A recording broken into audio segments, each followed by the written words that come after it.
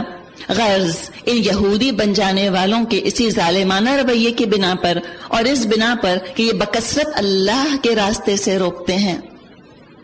طریقے ہوتے ہیں نا، مذاق اڑا کر، ہمدردی کر کر، کھلم کھلا مخالفت کر کے، قوانین بنا کر، ڈسکریج کر کے، خود عمل نہ کر کے، یا امپاسبل کہنا، ان تمام چیزوں کو رواج دے کر، یا دین کو فیشن نہ بننے دینا۔ آپ فیشن کی طاقت دیکھیں کہ عورتوں کے ٹخنے کھلوا دیے، تو کیا فیتھ میں اتنی طاقت نہیں کہ وہ عورتوں کے سر ڈکوا دے؟ تو یہ تو ہمارے کرنے کی چیزیں ہیں، فیشن ہم خواتین کرتی ہیں۔ کیا اسلام پر چلنا کول ہو سکتا ہے؟ ان تھنگ ہو سکتا ہے؟ میرے اور آپ کے کرنے سے ہو جائے گا انشاءاللہ تعالی۔ تو اللہ نہ کرے کہ ہم ان میں شامل ہوں کہ جو لوگوں کو اللہ کے راستے سے روک رہے ہیں۔ تو بکثرت اللہ کے راستے سے روکا انہوں نے، اور کیا کیا؟ وَأَخْذِهِمُ الرِّبَا وَقَدْ نُهُوا عَنْهُ، اور لوگوں کے مال ناجائز طریقوں سے کھاتے ہیں اور سود لیتے ہیں جس سے ان کو منع کیا گیا تھا، اور لوگوں کے مال ناجائز طریقوں سے کھاتے ہیں۔ ہم نے بہت سی وہ چیزیں جو پاک تھیں ان پر حرام کر دیں، اور وہ پہلے ان کے لیے حلال تھیں۔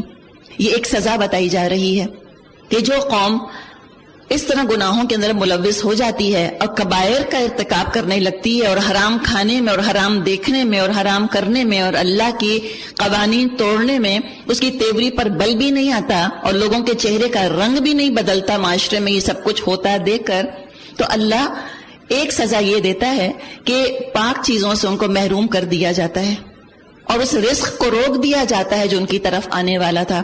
تو حرام یہاں محروم ہونے کے معنوں میں بھی ہو سکتا ہے۔ یہ تو دنیا کی سزا ہے، اور آخرت میں فرمایا اور جو لوگ ان میں سے کافر ہیں ان کے لیے ہم نے دردناک عذاب تیار کر رکھا ہے۔ لیکن الراسخون فی العلم، لیکن ان میں سے جو لوگ پختہ علم رکھنے والے ہیں اور ایماندار ہیں، وہ سب اس تعلیم پر ایمان لاتے ہیں جو تمہاری طرف نازل کی گئی ہے اور جو تم سے پہلے نازل کی گئی تھی۔ اسی طرح کہ ایمان لانے والے اور نماز اور زکوٰۃ کی پابندی کرنے والے اور اللہ اور روز آخر پر سچا عقیدہ رکھنے والے لوگوں کو ہم ضرور اجر عظیم عطا کریں گے۔ ہم اللہ سے دعا کریں کہ اللہ ہمیں اجر عظیم عطا فرما۔ دیکھیے، اپنی بخشش، اپنی نجات اور اپنی جنت کا دار و مدار ہم کسی اور کے کندھوں پہ اگر رکھیں گے تو عقل مندی کا مظاہرہ نہ کریں گے۔ ہمیں خود ذمہ دار بننا ہے انشاءاللہ تعالی۔ یہ ذمہ داری ہم کو عمل کے لیے تیار کر دے گی۔ ترجمہ ہے آگے، اے محمد صلی اللہ علیہ وسلم، ہم نے تمہاری طرف اسی طرح وحی بھیجی جس طرح نوح اور اس کے بعد کے پیغمبروں کی طرف بھیجی تھی۔ ہم نے ابراہیم، اسماعیل، اسحاق، یعقوب اور اولاد یعقوب، عیسیٰ، ایوب، یونس، ہارون اور سلیمان علیہ السلام کی طرف وحی بھیجی، اور ہم نے داؤد علیہ السلام کو زبور دی۔ ہم نے ان رسولوں پر بھی وحی نازل کی جن کا ذکر ہم اس سے پہلے آپ سے کر چکے ہیں، اور ان رسولوں پر بھی جن کا ذکر آپ سے نہیں کیا۔ وَكَلَّمَ اللَّهُ مُوسَىٰ تَكْلِيمًا، اور ہم نے موسیٰ علیہ السلام سے اس طرح گفتگو کی جس طرح گفتگو کی جاتی ہے۔ کتنا بڑا آنر! پیچھے کیا پڑا تھا؟ وَاتَّخَذَ اللَّهُ إِبْرَاهِيمَ خَلِيلًا۔ دل ہمارے رشک سے بھر جاتے ہیں، ہائے کتنے خوش قسمت، اللہ نے خلیل بنایا، اللہ نے موسیٰ علیہ السلام سے بات کی۔ موسیٰ علیہ السلام سے تو بڑی اسپیشل بات کی تھی، آواز اور الفاظ کے ساتھ۔ کیا مجھ سے اور آپ سے بھی اللہ کلام کرتا ہے؟ کس کا کلام پڑھ رہے ہیں؟ کس کا کلام سن رہے ہیں؟ اللہ میں حق ادا کرنے والا بنائے تو انشاءاللہ ہم بھی قیامت کے دن ہمارے اعمال حالانکہ موسیٰ علیہ السلام جیسے نہیں، لیکن اللہ کے رسول نے ہمیں خوشخبری سنا دی ہے کہ المرء مع من احب، ہر شخص اس کے ساتھ ہوگا جس سے اس نے محبت کری۔ تو ہو سکتا ہے کہ ہم بھی نبیوں کا ساتھ دینے والے اگر دنیا میں ہوں، ان کے مشن میں ان کا ساتھ دینے والے ہوں، قیامت کے دن اللہ تعالی ہمیں ان کی صحبت، ان کی کمپنی نصیب فرما دے۔ رسلا مبشرین و منذرین، یہ سارے رسول خوشخبری دینے والے اور خبردار کرنے والے بنا کر بھیجے گئے تھے تاکہ ان کو مبعوث کر دینے کے بعد لوگوں کے پاس اللہ کے مقابلے میں کوئی حجت نہ رہے، اور اللہ بہرحال غالب رہنے والا اور حکیم اور دانا ہے۔ اہم بات ہے، ایک سوال کا جواب ہے، ہو سکتا ہے کسی کو خیال آئے کہ اتنے سارے پیغمبر آئے تو کون سے لوگ درست ہو گئے؟